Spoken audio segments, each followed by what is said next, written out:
G'day viewers, Graham here, hope you're doing well. Well, I think there's a pretty good chance that this week we might see that dip down to the mid-14s. And depending on how much pressure they put on it, we may even see it go a little lower, which would be a good thing for all of us to be able to stack up a little bit more. But I really do have the feeling that this is the dip that we've been waiting for. And as there's not a great deal of time left in this game, it doesn't allow for many opportunities for it to come down so low again. All the problems with the financial systems are still there and continuing to get worse, so the probability is that the big breakout is getting very close now, because as I say, there's not much time left in this game. Now, I made a video a while back called The Silver Secret, and as I explained in that video about me being the first person to put a silver stacking video online and the reasons behind why I did it, so if you haven't watched that video, I'd ask you to have a look, so that'll help you understand a little bit more about what I'm about to say.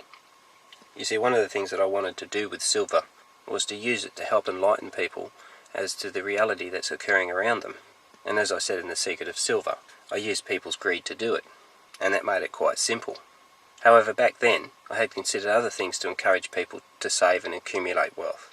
But at the end of the day, gold and silver outshone everything and made it pretty obvious that gold and silver was the way to go.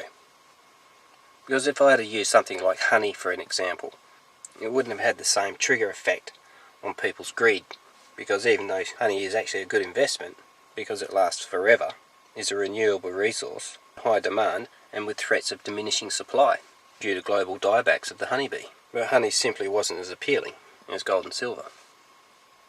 So a lot of the time, when you're introducing people to gold and silver, you don't really need to go any further than the greed factor for them to get interested. But this is also what's occurring in the markets as a whole, because it doesn't take very much to get people interested when you use their greed to invest in the markets. Now, over the last decade, the markets have really been affected by the ease of access to trading, such as online trading. Never before in history have people been able to trade the way they are now, on such a scale. And this is where I think the Chinese play a huge role, because massive quantities of Chinese are moving into the middle class and adopting online trading as one of the primary ways in creating more wealth. And as that market expands, the result's a lot of volatility. But it's not just the Chinese, it's a global event. More and more people in every country all over the world are trading online, and because they've had no training in controlling their motivations in their trades, the old adage that it's based in emotions such as greed and fear has never been more true. And I feel that this kind of trading is where the majority of volatility is coming from. Now, we are aware of the manipulation and the fundamentals that are driving these markets, and they are the things that we know, but we also have to take into account the things that we know we don't know, because they're still affecting reality, whether we're aware of them or not. But what people spend very little time on is trying to become aware of the things that we don't know that we don't know, because generally that's where all the sinister planning goes on. And even though you don't know that you don't know, it can still be taken into account for and calculated into an equation. Realizing that there are many things that you don't know, that alone can allow you to give a value to it, which in turn can be placed in the equation. Every day that you acquire new information that allows you to increase your comprehension of reality, you decrease the unknowns and expand the knowns, which in turn allows you to calculate the probability of an outcome. I'll give you an example. Years ago I was watching a television show called The West Wing, and in this show, the secretary to the president asked the president, why is a Somalian life worth less than an American life?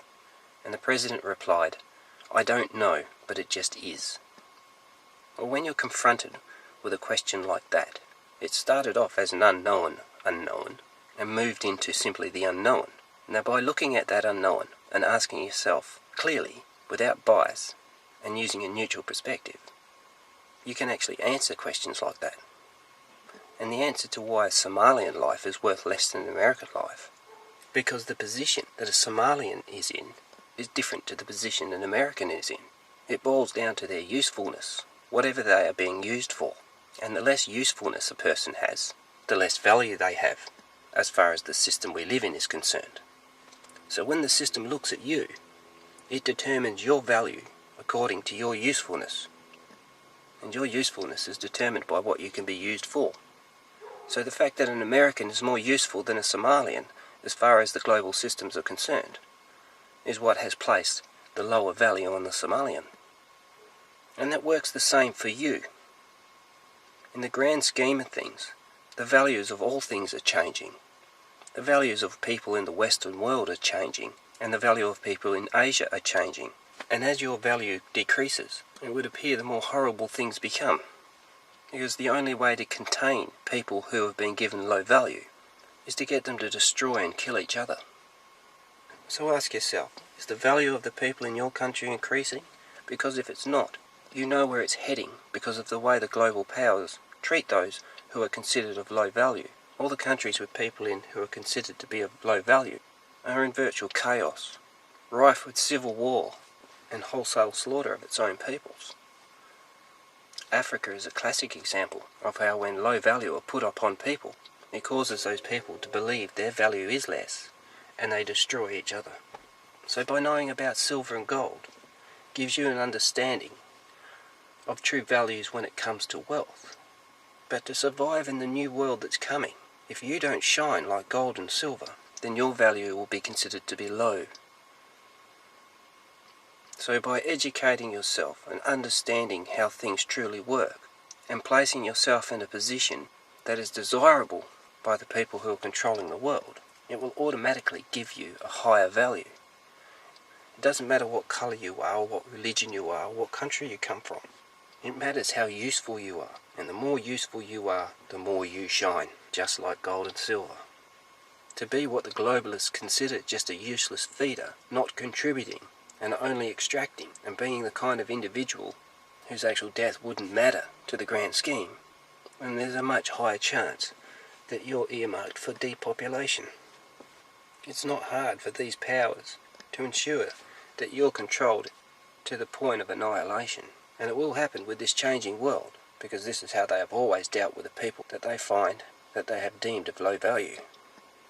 So yeah, keep stacking, keep getting silver and gold, and keep increasing your wealth, because if there's nothing else that stands out about you other than the fact that you have some wealth, it will still make you more desirable and more useful than a person who has nothing but debt and very little to contribute, or the required skills to be considered useful. So it's very important to make sure that you're not just sitting around stacking gold and silver, but you're also educating yourself and your family to the transition that's coming. The world's moving into a new paradigm, and the people that fit that paradigm will be the ones who are flexible enough to stay useful. Righto, that's about it for this one. So like I'm always saying, look after yourself, take it easy, talk to you later.